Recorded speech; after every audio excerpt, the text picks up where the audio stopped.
Mga tol, patuloy pa rin kami sa paglalakbay mga tol para sa paghanap ng aming mga kasama. So ay ako, grabe, sobrang taas dito.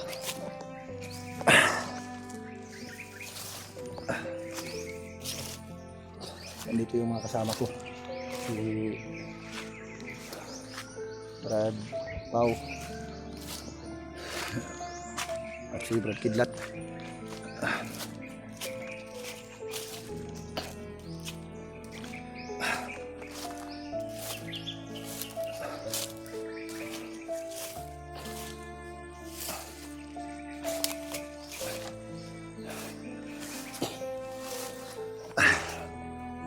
Grabe.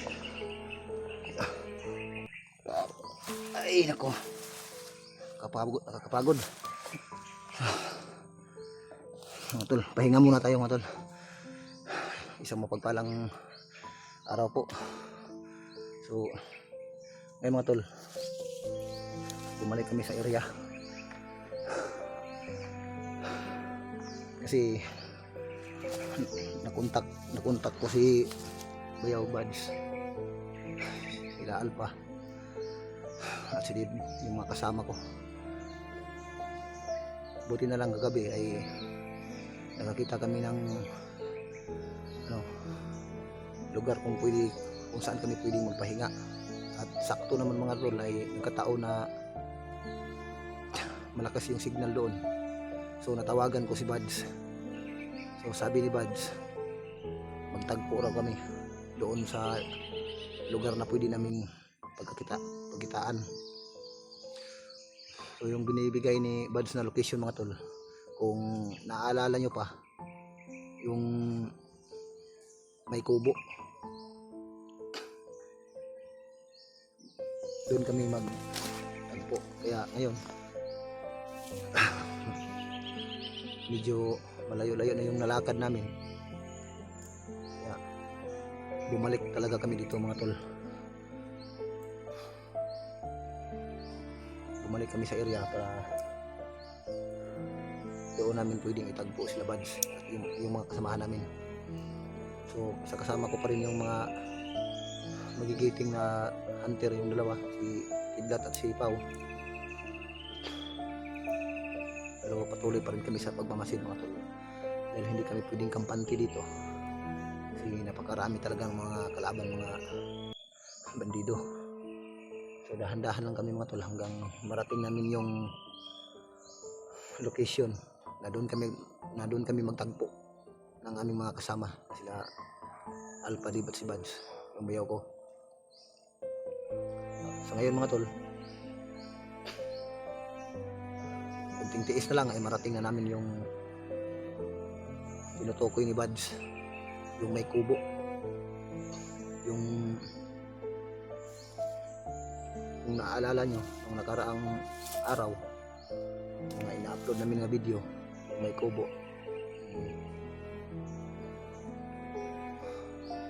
Naambus kami doon.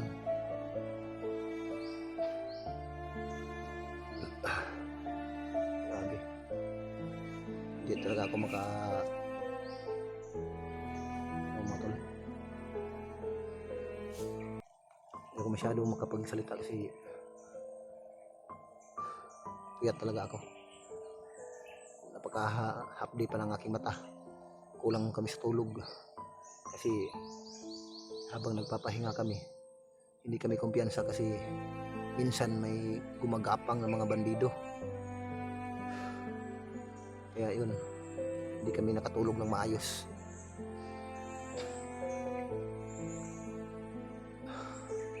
Sana tol ay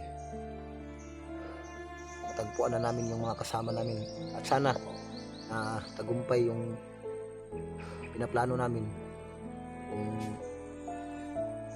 saan pwede kami magkita ng aming mga kasama. So tuloy tayo mga tol.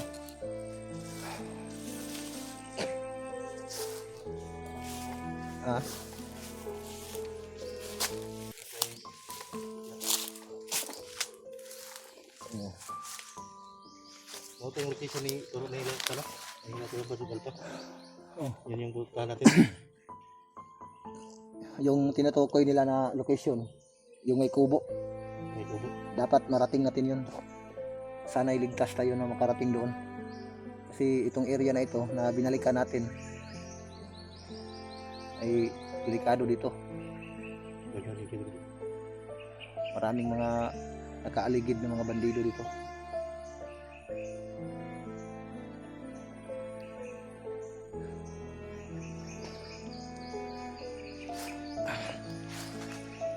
So, anong plano nga, Brad?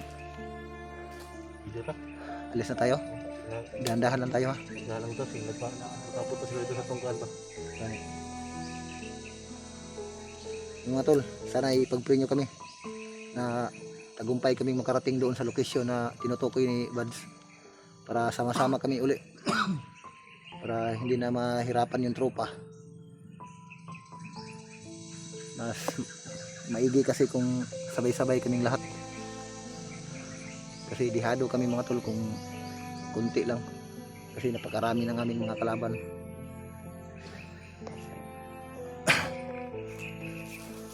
Bakal? Diba? Ha? Ha? Dapat mo ulo? Sapa daw, sila ito na. Ah, Brad, okay ra ka Brad? Hindi glawas. Musta mo ka? Ha? Naman. Baka high blood ka? Ha? Bang namumutla ka ata Brad? Ano, may sakit ka ba? Bang dumi, Brad, parang dumidilaw yung ano nyo, balat nyo? Baka may hipa ka Brad? Yung ano ko ba yung baga kung may tubig. Tubig na hospital. Ah, kaya pala parati kang hinihika kapag mag ano, Hospital siya. magtakbuhan tayo. Galing ako ng ospital ng ano mga ano Sambat. isang buwan at kalahati. Yun mga tol. Kaya pala Niner ito bro. kahapon napansin ko kay Brad Kidlat na kapag tumatakbo kami, hinahabol kami ng mga bandido. Parating ano, nahalata ko kasi sa kanya na madali siyang ano, parang hinihika siya ba?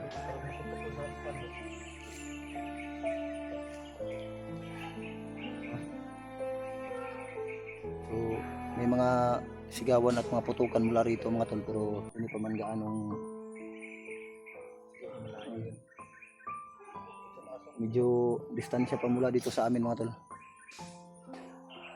Pero magmasid muna tayo bago tayo lulusob doon.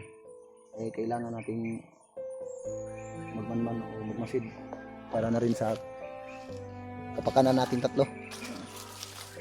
Kasi hindi na basta-basta yung mga kalaban dito, sobrang dami talaga.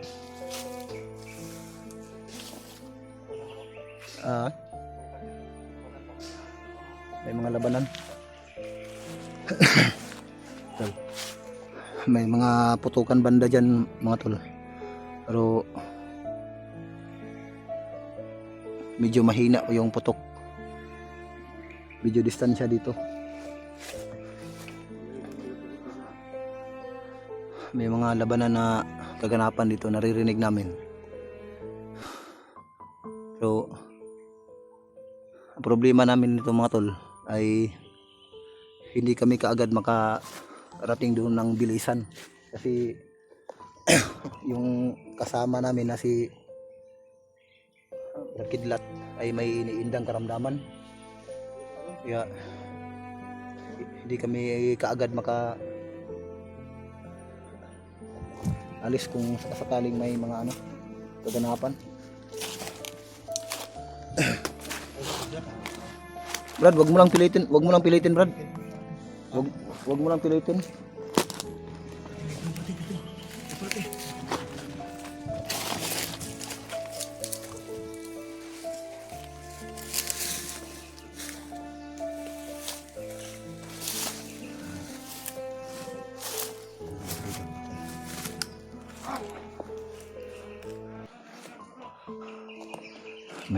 May narinig doon sila mga putukan mga tol. Kaya nag-alerto sila.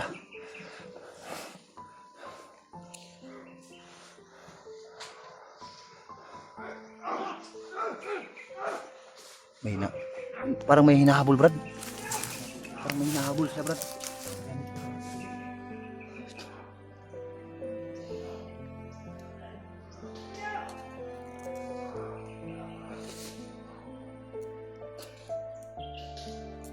So, ang gagawin natin ito, magmasid muna tayo ha. Hindi tayo padalos-dalos ha.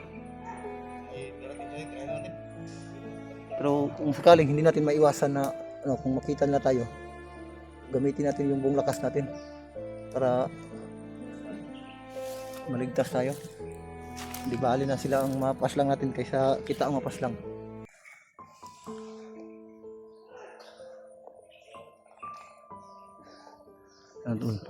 May mga bandido na dumaan dito sa pinagpahingahan namin pero hindi nila kami nakita kasi andito kami sa ibaba ng bangin. Yung mga bandido dito sa itaas tumakbo banda doon dito sa harapan, pero hindi lang makita itong mga tol kasi malayo sila. May mga narinig daw sila na putukan banda doon kaya naalerto sila.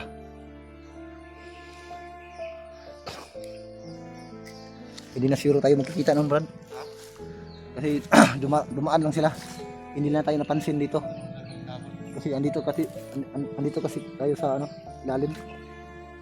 So pahinga lang muna kami ng kunti mga tol para makarecover yung manumbalik yung lakas ni Brad Kidlat. Kasi alala kami sa kasama namin. May iniinda pala itong karamdaman. Kaya pala kahapon ay napansin ko sa kanya na parang hinihingal siya tapos namumutla parati. Katulad ngayon mga tol. Kawawa talaga tong taong to.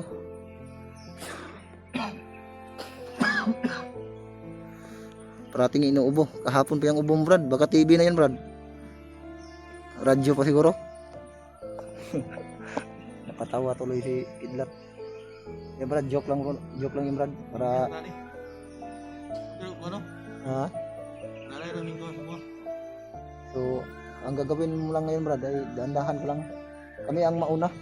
Sa likuran ka lang namin siguro.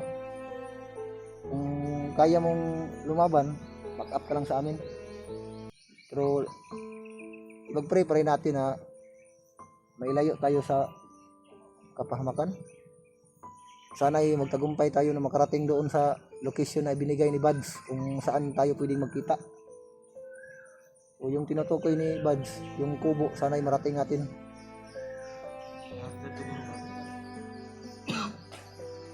Tol, delikado to Brad. Kung narinig niyo yung huni ng ibon na yon, may dalang panganib yung huni ng ibon na yon.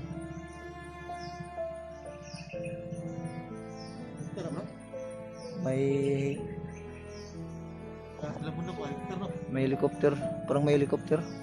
Pero hindi naman ganong malakas yung tinig ng helicopter diyan sa kabilang bundok diyan. Oh.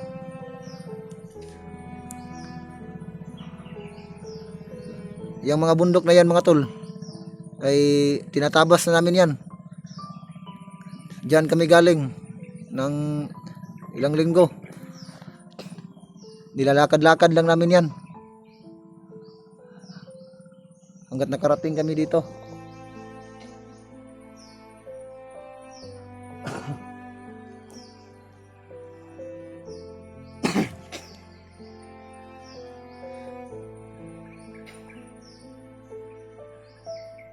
Brad, ang kawawa talaga tong kasama natin Brad. Tubig na eh. Baka nauhaw to.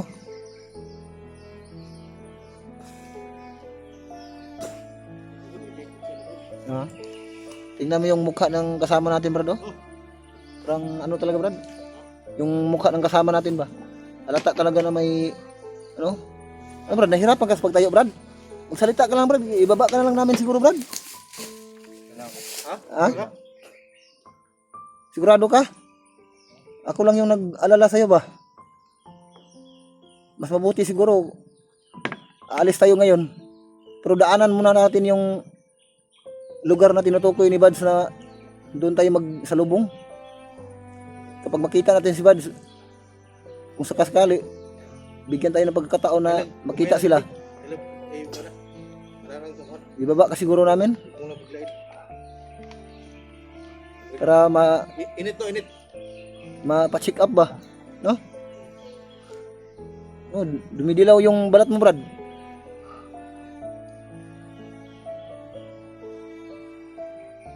Ano ang tamang ginano?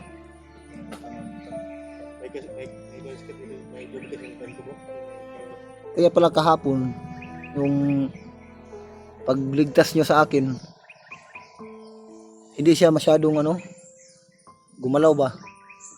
Oo. Nakita ko na humataw sa pakipagbakbakan. Ikaw lang yung nakita kong humataw. Pero siya naman ay nakita ko naman may mga pinas lang din siya, pero yung galaw niya parang hina. Yun ang napansin ko kahapon. Pero malira, kapero siguro, itulog. Kasi mga tol, ay kagabi, hindi kami nakatulog ng maayos. Puyat kaming tatlo kasi may mga gumagapang sa amin na mga bandido na hindi namin namamalayan, kaya alerto kami. Di bali nang hindi kami na nakatulog, at least na safety kami. Brad, kaya mo Brad? Ha? Magsalita ka lang ha? Kung hindi mo na kaya maglakad, bubuhatin na lang kita. Basta magsabi ka lang ng totoo, Brad. Para makabawi rin naman ako sa'yo sa pagkakaligtas mo sa akin. Bubuhatin kita. Si Brad Pau na lang yung pwede magdala ng kamera natin. Kung hindi mo kayang maglakad ha. Marami na ako. Pero mas mabuti siguro, Brad. Dahan-dahan siguro tayo, Brad. Maghanap tayo ng ibang pwede natin pagpahingahan. Para hindi tayo masyadong matagalan dito ba? Ha? Oh, pantay ha. Wala rin,